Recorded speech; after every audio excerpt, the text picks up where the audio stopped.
Hey, welcome to this episode of The Complete Advisor. We are honored to be joined by our friend and colleague here in the financial industries, Erik Bowman. Erik, great to have you here. Thanks for having me. Just a little background on Erik. Erik is out in the Mile High City, more specifically. I always forget your... Englewood, South Denver. South Denver. Bowman Financial Strategies. Correct. And also, a lot of people don't know this. Maybe this is their first introduction to you, but we're working with you on a fantastic coaching program that you do called Rainmaker. That's going to come into play here during the course of this conversation, but that is a heck of a program. And what I love about it, just as a sidebar, I love the fact that is so intentional. And one of the things that I really dig about you is the business mindset that you bring to being a financial advisor. That's different than I think a lot of other folks. A lot of other folks, you've got the talent, but you also have this business background where you approach your practice more as a business. I appreciate that as a fan of your practice and of the Rainmaker program. Well, I appreciate it. Yeah, we try hard for sure. Nice, and you succeed. So you're trying. Not all trying. Yeah, there's some succeeding going on too, for sure. These are important things. So one of the things that I wanted to talk to you about with your background, not only as an advisor, but not only you've worked in other industries and you've got a military background. Right. And one of the things is a concept that a boss of mine told me about that we had to deal with because I used to manage people for a hot sec. And that was courageous conversations. Mm-hmm. And to define the topic, to define a courageous conversation, really it's a conversation that you have to have, but you don't necessarily. It's uncomfortable for everyone, but you have to be courageous because you owe it to the other person. You have to have this conversation with them. And it comes up a lot. And so, for example, let's walk through a couple. And I'm very curious how you handle it with your background. Sure. So let's take maybe one of the easiest examples of this. So we in finance work with people's retirement money and their assets, and we're working towards these goals. And unfortunately, we cannot control the market. So talk to me a little bit about how you approach a courageous conversation with someone as you're doing this plan and building things out. The market's always moving. And so it maybe causes adjustments to the plan, but walk through some of those courageous conversations you have to have there. Yeah, I think a lot of it is we need to set the stage as usual. So when we do our allocations, one of the ways I position our initial allocation is you should be allocated now to be ready for any market, whether it's a market that goes up, goes flat, or goes down, so that it does not change your retirement outcome. It will still be an outcome that falls within a range of acceptability, meaning standard of living.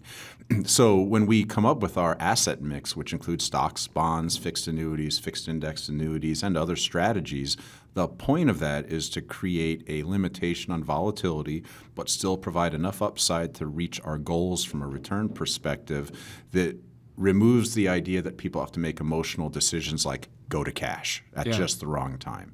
So right now, for the first time, literally since 2008 and 2009, with the COVID market drop as an exception, we are dealing for the first time with a combination of financial variables that are extremely distressing to everybody, myself included. We have record inflation. Yep. That's being hopefully offset with record interest rate increases, both in magnitude and duration, meaning 75 basis points for 3 Fed meetings in a row, I think is a first. Yeah. Who knows? They might even increase it by a whole point next time. And then we also have, a potential World War III going on over in Ukraine with Russia. So inflation, interest rates, war, a pandemic. I mean, it's taken a lot, really, when you think about it, to drive the market down. But it's real. The market is down, and it's down precipitously. So first of all, clients don't like to be left in the dark. Everybody's afraid of the dark in some level. They need to know, they need to have a picture in their head that when they're not talking to you, you're working to help support their outcomes. Mm-hmm. They need to know that. That's a good point. That is a good point, that people do not want to be left in the dark. There are things that are going to be bad, but if you're prepared for them, they're not So bad. Nobody likes those kind of negative surprises. Keep them informed. Yep. You have to stay in communication with the clients, which means you better be prepared to talk to them about. You don't want to just say the market's down and have some type of trope that you can bring out that talks about why the market's down. You need to have a firm grasp on macroeconomics and what's happening on the global and the national stage that are impacting the portfolios to show you understand it and therefore are better positioned to provide advice on how to move and navigate through it. If you don't like the education on being involved in understanding macros by the macroeconomic situation, by studying it and staying abreast of it, by reading the Wall Street Journal every day or whatever your source of good objective information is, it's going to be hard for you to have a good conversation about it. I say very educated about it within reason. Educated about it within reason. But you still have to be honest about it, because if you're in the market goes down, your portfolio is going down. Right. So there's a couple of conversation points. First, if we do position assets appropriately, so in a good, bad, or a middling market, you're still okay, well, that's part of the conversation. First is acknowledging it. The market has gone south. And, as much as I know you don't like that, trust me, I don't like it. And we're doing everything in our power to try to reduce the risks of this market. Number one, I want you to let you know, so imagine I'm talking to the client right now, that with current asset values, we are continuing to run your financial projections in e-money. And I can tell you that your retirement plan has not changed. Because that's their worry, right? They're connecting bad market to bad retirement. If you can disrupt that thought process alone and say, bad market, your retirement is still on track, the anxiety is gone or at least reduced. Yeah. Now they need to hear some more validation about, I heard you say that, but why is that the case? Well, first of all, what we're really talking about when we say bad market are your brokerage accounts. We have significant assets completely protected from market drawdown, i.e. fixed indexed annuities or fixed annuities that are not losing money to the market. So let's never forget that you have a household set of assets, not just a brokerage account or two. Now, granted, we're focusing on the brokerage account, which consists primarily of stocks and bonds and maybe a little commodity and real estate. And yes, it's having a devastating downturn. Well, first, let's talk about what's causing it. So, what did it take to drive the NASDAQ down 33% year to date? It took literally the tail end of a pandemic, approaching World War III, record inflation, and then correlating record interest rate increases. So in other words, it took a lot to drive the market down 33%, as well as supply chain issues and what I would consider some suboptimal federal policies, adding more money into the economy via, whatever the different federal fiscal policies are that put money out there, that increases demand and that increases inflation. It's economics 101. We can't control that, but neither can we predict what they're going to do. If you always are educating the client on the following principles, so principles, and I always say principles and studies. A principle is I can't predict the future. I'm not God. I can't tell you if I'm going to live till tomorrow. How could I ever predict the market? I can't predict the market. And then I'll give them an example. So for right now, when I'm saying market's bad, it took a lot to make the market go down. Why don't we just get out? If you know that interest rates are going up, Eric, and you know that earnings may come back poorly, why don't we get out of the market? I'd say, well, you use some pretty important words there. Earnings may come in poorly. Interest rates may go up. We think they are, and we feel pretty sure, but we don't know. What if, for example, Putin ends the war? You don't want to miss that market day. I promise you. If something happens where the war comes to a negotiated settlement, you do not want to be out of the market. And guess what? I won't be able to predict when that happens, and we would miss that day. And that could happen in the next 1 to 7 months. Could. Another thing, what if the inflation, which has been dropping less rapidly than we had hoped, all of a sudden has, in the month of October or November, a surprise on the downside where it dropped more than they thought it was going to, just by 0.2%. If they beat expectations on the downside, you don't want to miss that market day. We saw 2 indicators of what can happen when there's just a little positive idea in the marketplace. The first 2 days, roughly in October, the market went up 6% in 2 days. And that was simply because of some perceived information that maybe things are turning around. So imagine when there's a data point that literally shows things are turning around. You don't want to miss that market, because as much as it's hard for the market to go down, meaning look what it took just to drop 33%, it's actually easy for the market to go up. Just remove bad news. It's going to come up. The pendulum's going to swing. But because we don't know the timing, you simply cannot guess. So the only way not to guess with equities, with stock exposure, is to stay in the stock market and ride it out, knowing that among other strategies, and so this is where we are working hard on your behalf to offset the risk of a down market from ruining your retirement. Sequence of return risk. When I am taking money out of a declining value brokerage account, I am creating this sequence of return risk where I'm pulling money out at lows and the money can't recover. So it's a defined risk that we articulate in the seminar, let alone on and on with our clients.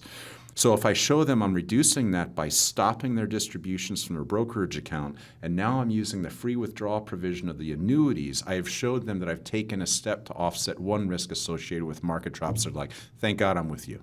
There you go. Somebody's actually thinking about some of these really important things based on studies and based on principles of investing. Here's a principle for you. Don't sell low. You ever hear that one?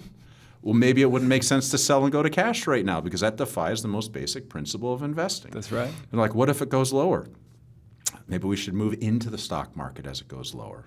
Maybe the opposite of what your intuition's telling you. Let's pull a George Costanza here. Let's do the opposite of what you think, and the opposite what every emotional investor thinks, and let's do the smarter things. Now, bonds are a different story. Fixed income, right? We do know that I look at it like this, and some would say empirically I'm probably off base, but stocks move probably 80% on emotion, 20% on fundamentals. Bonds move 20% on emotion, 80% on fundamentals. They're math, right? Well, if we do believe interest rates are going up, perhaps there might be a reason to not be in bonds if we know predictably bonds will lose value because of another risk. Interest rate risk. So I'll say to a client, you remember interest rate risk? I've spoken about that. They'll say, not really. I tell them what it is. Interest rates go up, bonds drop. They drop in value, and it's going to be relatively predictable. Even though I can't predict the future, there's a high likelihood that interest rates will continue to go up right now. So with that said, maybe we shouldn't be in bonds. So we actually saw that predictability coming, and back in the early spring, we sold off all the bonds in our portfolios. Not trying to time the market. It was based on that, but we needed a surrogate. How do we then generate fixed income-like rates of return? So we started using strategies like structured notes and buffered ETFs, things like that, that remove interest rate risk but give us bond-like returns without locking up our money. So then they're like, these people are really working on my behalf. In a down market, they're addressing the things that can be addressed, controlling what you can control, and then using principles of investing like don't sell low to help me feel more comfortable with holding onto my equity position, and also reminding me that I have an allocation at the household level that includes roughly 30% of my assets completely protected from market loss.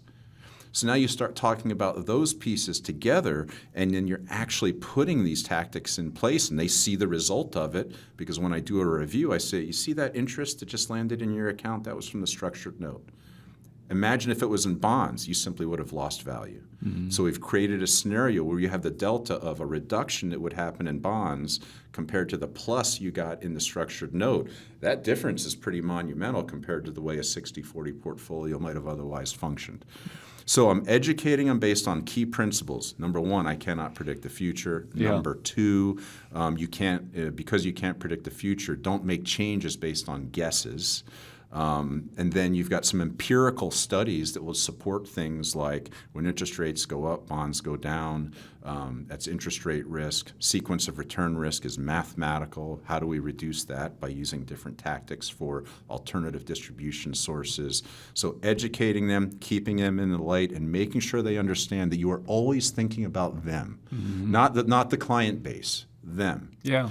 And then in order to continue with the idea of never letting them be in the dark and wondering what you're doing, I have now gone to monthly Zoom calls for all of my clients. Meaning nice. That was my next question, yeah. Yeah, group Zooms. So I'm telling them, here's what we see in the marketplace. Here's what we're doing, broad-based. Many of you know this because I've talked to you recently and we've enacted some of these strategies.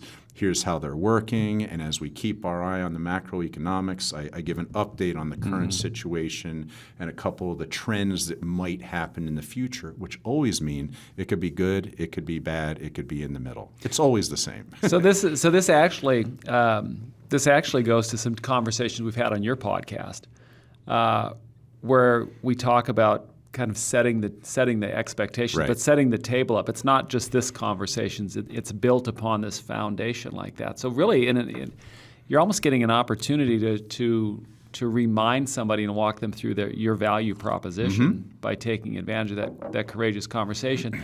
And then I was just thinking of something that you said, don't let them stay in the dark.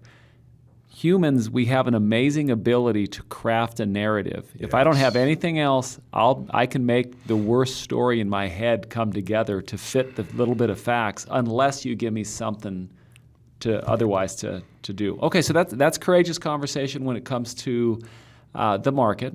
I wanted to just elaborate. We have two of our greatest weaknesses as humans are, number one, our imagination, and number two, our memory.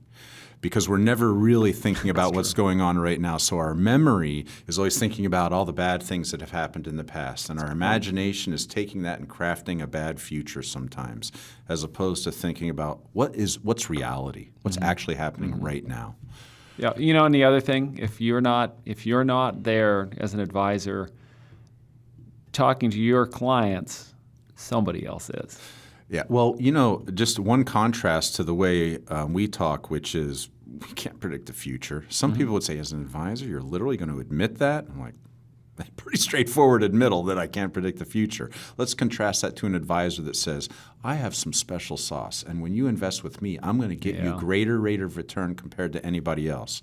So what happens in a down market? You're the first one fired. Yep. They can't fire me for a lower market return because I never promised them that. I promised them we can navigate through this, and we have ways that we do that. But if you promise higher returns, you're going to be fired first as soon as you don't meet that expectation, because that's the expectation you set with the client. That's right. There was a great quote that I always loved. It was, "We can't control the wind; we can only adjust the sails." Yeah, exactly. Yeah. Yep. Okay, so that was courageous conversation 1. Courageous conversation 2. So no one ever walk us through how I hope you didn't fail forward on this one, but one thing that I don't recall ever having training on when I was an advisor was when you lose a client for Like real. somebody dies. Yeah, when somebody dies. Tell a little bit about your experience with that kind of conversation, because that takes courage. Yeah, there's courage. There's emotional fortitude on your part because you have to be the steady Eddie, right? Yep. You also have to have a high level of empathy. Like, you have to be able to some extent understand what they're going through and show that empathy. So more than any other we just had one of our clients, one of our larger clients, her husband just died. He literally called me on a Saturday. And he said, I passed out mowing the lawn. I was in the emergency room, and now they found out I have brain cancer, a tumor the size of a plum, and I have to get surgery here in the next couple days. Like, it was an immediate thing. I don't know if I'm going to make it. So my first thing is, like, you've got to say, my God, I'm so sorry you're even going through this. So empathy always has this ability to reach into where that person is and show support and acknowledging what they're going through. Nobody wants to be told it's not that big a deal when to them it is. And obviously we know that's a big deal. So it's empathy first. Then you do have a job to do. And I said, given the time sensitivity of what I'm seeing and the potential outcomes, and I'll even apologize up front. I go, I'm going to apologize, but you know what we're going to be talking about a lot right now, and until we get past this, is we're going to be talking about the chance that you could die. And he's like, I get it. That's why I called you, because there's a chance that I'm not going to make it. And long story short, he did go into surgery. He never came out of it. So he did die. But I said, you need to come in tomorrow morning prior to surgery, 7:30. I don't start meetings till 9 or 10 typically. I'm like, whatever reason, it made sense to be early because I had meetings. I said, you come in at 7:30, both you and your wife, and let's talk about the contingency planning. So immediately he's getting this sense. if I die, somebody is there that's going to help my wife, that's going to make sure she's financially taken care of and that she can get sound advice that I've respected, and now I'm going to need to leave that to him to do without me being here to confirm or deny whether he's doing a good job. So immediately after, the empathy and understanding where they're at, and even saying something like, you guide me. What is the path you want to do? I have some ideas, but I want to hear from you first. What do you want to do next? And he's like, well, we got to get a plan together. And I know the plan. We're getting together tomorrow morning, and we're contingency planning, and I'm going to think about it all night. Then they both come in. Of course, greetings and salutations, empathy, like they're both going through hell right now, and saying, listen, we don't know what the outcome's going to be. You know, it could be good, it could be bad. What we can do right now, though, is we can pull this together so that no matter what the outcome is from your surgery, we can have the best outcome for you as a family. So let's think about what those variables are. Let's address them to the best of our ability right now, and let's know that we have a path. And he called me within 2 days, maybe 3 times, number one, just expressing thanks that we're going to take care of his family. Yeah. I mean, before he went in, you cannot imagine the relief this gives me to know that if I don't come out of this, I've got somebody that I know how they operate, I trust them explicitly, and I've proven it through behavior in the past, and the way we really quickly made adjustments to help them. And then he did die. He passed away, and it was horrible, but his wife was in the meeting, and she typically wasn't in any of our meetings. But she was in that meeting, and then that transition occurred, and then working with her.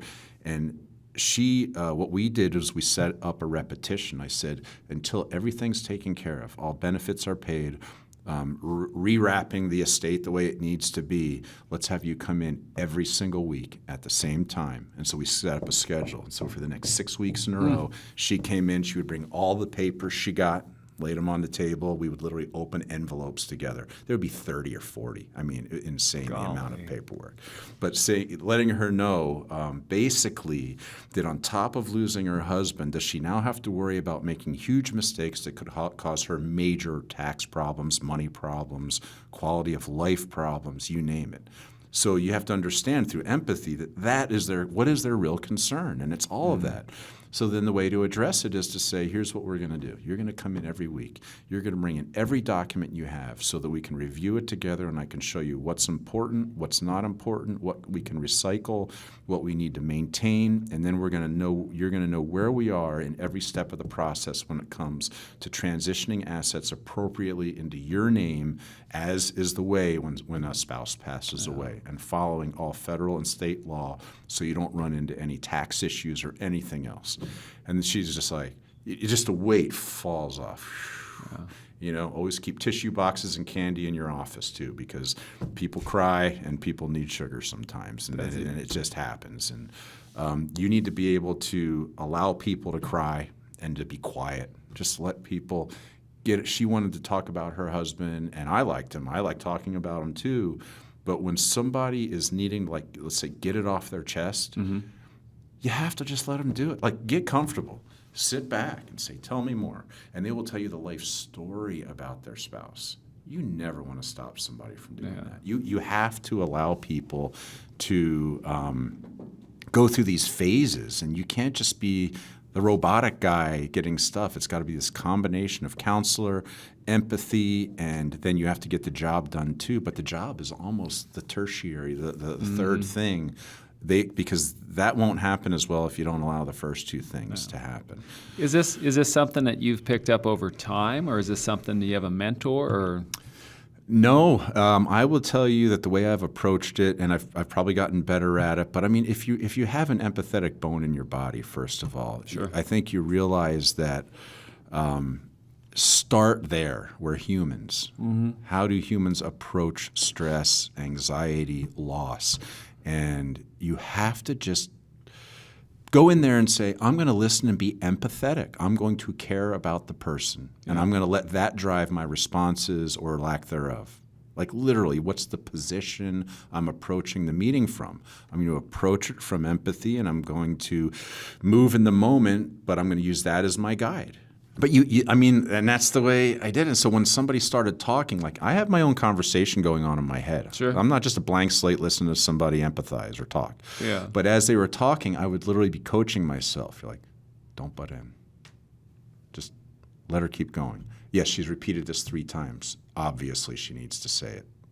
Don't butt in. Let her keep going. And literally 30 minutes, when it's that dramatic and that serious of a situation, time is not an issue. If it ran into a next meeting, I'm like, stay in the lobby. I'm having an important meeting here. Yeah. So you have to learn how to prioritize what's important with people. And I think that what's your principle going into that meeting? Is this going to be empathy-driven? It is not a time-driven thing. Like we don't have to get this document signed necessarily, unless we do. But if you don't try to force it. If you don't get to it, then you go, next week we'll work on those documents. We needed to do this first. And when you remove time sensitivity, unrequired time sensitivity from the process for those people, then they realize what's the priority in his mind. Me, not my money. Like in a negative sense, the money. That if there was, and I would say, if there was something that had to be done, rest assured, we'd make sure it was getting done today. Right now, I think we've accomplished what we needed to.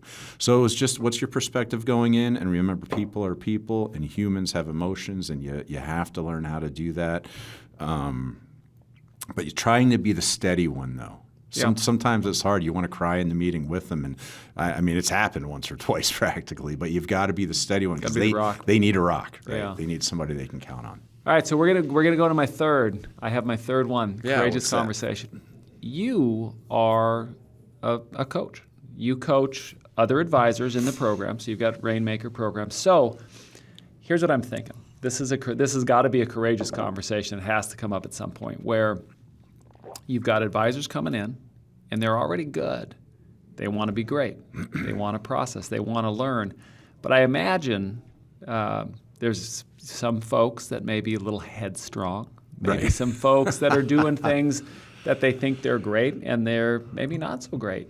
Let's approach the courageous conversation. How do you handle a courageous conversation that way, where you have to take an advisor who is in your program, and not an employee, but in your program. So not only, there's the financial interest of you want this person to be successful, but you can't fire them either necessarily. So that conversation, how do you approach that? The first thing is, it's like a lot of times we say to clients, we're not here to undo all the good work you've done before. We're just here to enhance that and then take it to the next stage of your life that may not being handled currently. So with an advisor, what's made them who they are today and their ability to close business to the extent they can are all the things they've already done. So I think you have to acknowledge, listen, you have come a long way, baby. I mean, you're able to make a living in this industry. You bootstrap this thing from the beginning. Whatever their situation is, I think you always have to start off by acknowledging, and really yourself, if you think you got the best way of doing it, and I might think that a lot, right? Sure. They've still done some good things. So you try to acknowledge those, and you comment on those, and you basically were saying you have done some good things. You're in the program for a reason. And all I can say is let's take a look at what I'm about to say is outside looking in. I'm not inside looking in. I'm from the outside, and I don't know you as well, and I'm looking in at what you're doing, and I'm just comparing it against some observable actions that tend to lead to success. And if we compare and contrast some of those within the process, let's start to pull out together areas that we could at least start to focus on, maybe one by one. Not to destroy or redo all the good things you've done so far, but to address the things that we may not even be aware are causing problems in the conversion rate, for example. So here's the bottom line. You have to be straightforward, but you can't just be going in there with a hammer. Right, and a bull in the china shop. You have to go and you have to yourself acknowledge they have done some things. Right, number one, they agreed to work with you in the Rainmaker program. I mean, that was a positive choice, right? So they care. So you don't want to put them in a position where you're trying to isolate them, that you're a person who doesn't do it right and you don't care. They've already proven they care. So how do you do that in a way that allows them want to approach it so they're the problem solver with a coach giving them methods to do it? And then you keep on honing it in over time. And after a while, then they start getting used to the feedback too. If it's constructive, it has to be constructive. You get somebody who's just, completely off the wall. Every now and then you get somebody that just is, they're being so hard-headed they're unwilling to change anything. Well, you've got to have the willingness to change. So then your conversation is about willingness to change. It's not about a tactic. It's not about a strategy. It's about, are you willing to observe facts and to see that maybe there's areas to improve upon and that potentially they're available, for example, through this program. And if we can all come to agreement there, then we can move ahead. But if they literally are in a position where they say, I'm not changing my stuff for you, then it's like, well, then you're probably not going to change the results. Sometimes you got to be straightforward. Right? And just Absolutely. say, but the balance is usually empathy, again, acknowledging the things they've done right, and then providing them ideas and direct coaching on what they could improve upon, and then getting buy-in. You have to get buy-in. Absolutely. But it does depend how you start those conversations is important.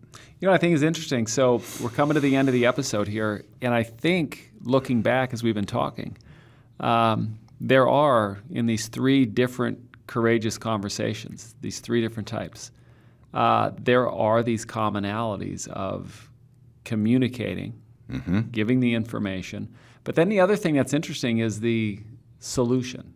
Like there's making sure you're communicating, identifying whatever the issue is, or just directly addressing what it is, but then having a plan or an action plan of what are we going to do about it, not just like wallowing in sorrow, but this is where it's going, whether it's out of the program or whether it's maybe we move back over this part of the market or something like that. It's fascinating. Well, the one part that you hinted at that is the overriding piece is we're all people. And emotions drive our behaviors. So if you can't acknowledge and have some knowledge of how emotions do drive behavior in other people, then it's hard for you to address those people in a way that make them feel comfortable. Because if you create all negative emotions, you're not moving anywhere. If you can reposition it and get their frame of mind changed to action-oriented, positive emotions, then they're more likely to be able to succeed and get through the issue.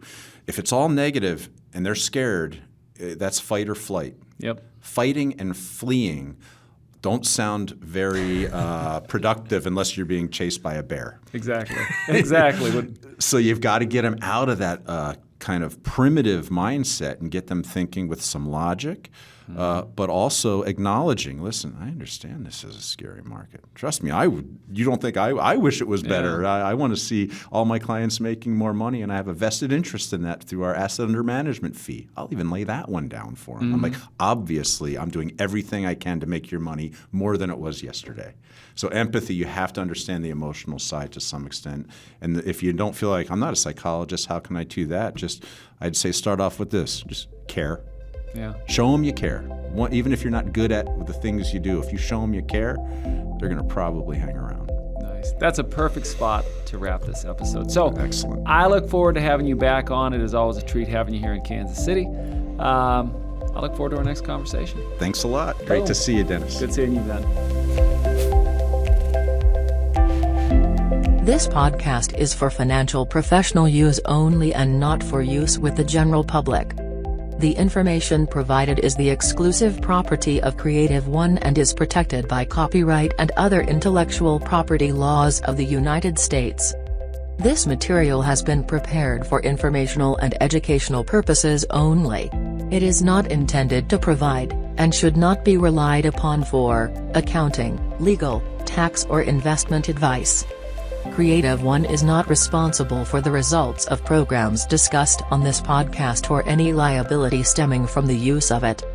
Although we may promote or recommend the services offered by this company, agents are ultimately responsible for the use of any materials or services and agree to comply with the compliance requirements of their broker-dealer and registered investment advisor, if applicable, and the insurance carriers they represent. Copyright 2022, Creative One Marketing Corporation.